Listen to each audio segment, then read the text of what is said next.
दीदी के बंगाल में फिर हुआ बवाल। वोटिंग से पहले क्यों हुआ ये खेला? नंदीग्राम में बीजेपी कार्यकर्ता की गई जान। देश भर में लोकसभा चुनाव के छठे चरण में 25 मई को वोट डाले जाएंगे। इस बीच पश्चिम बंगाल में एक बार फिर बवाल और लाल रंग का खेल खेला गया।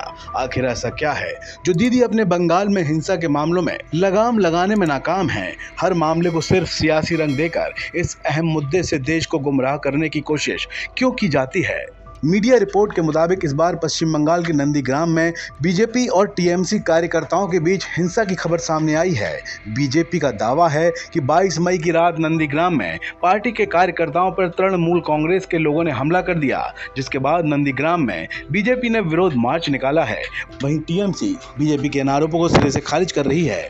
ये पूरा मामला 22 मई की देर रात नंदीग्राम के सोनचूड़ा का बताया जा रहा है, जहां बीजेपी और टीएमसी कार्यकर्ता आपस में भिड़ गए। तृणमूल कार्यकर्ताओं पर आरोप है कि उन्होंने धारदार हथियार से बीजेपी कार्यकर्ताओं पर हमला किया। झड़प में एक महिला की जान चली गई। जो बीजेपी की कार्यकर्ता है, उसका नाम रथिबाला आड़ी बताया जा रहा है।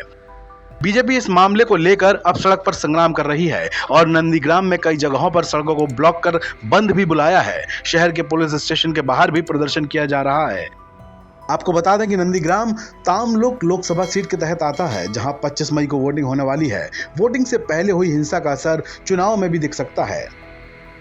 अब दोस्तों, बात को ऐसे भी समझने की कोशिश करिए, क्योंकि ये कोई पहला मामला नहीं जहां बीजेपी और टीएमसी आमने सामने आए हों। इसके पहले भी ऐसे कई मामले सामने आ चुके हैं, जिसमें तृणमूल कांग्रेस और भारतीय जनता पार्टी के वर्कर्स के बीच हिंसा सामने आई है।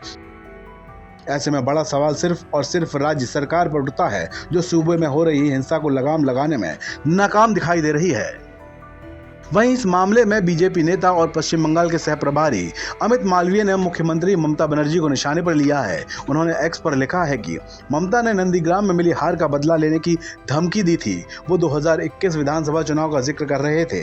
मालवीय ने अपनी पोस्ट में कहा कि 16 मई 2024 को ममता बनर्जी ने हल्दिया में एक रैली में धमकी देते हुए कहा कि वो नंदीग्राम में मिली हार का बदला लेंगी। उन्हें बीजेपी के शुभेंदु अधिकारी से मिली हार थी, लेकिन फिर भी शर्मनाक तरीके से मुख्यमंत्री बन गई।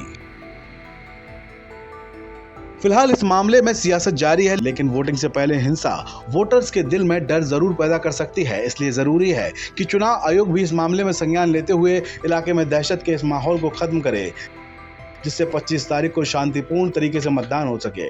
आपको हमारी रिपोर्ट कैसी लगी, इसे कमेंट बॉक्स में जरूर बताएं और ऐसी ही अन्य खबरों से अपडेट रहने के लिए बने रहें हमारे साथ, क्योंकि हम हैं बुलंद भारत टीवी, ताकत आपकी।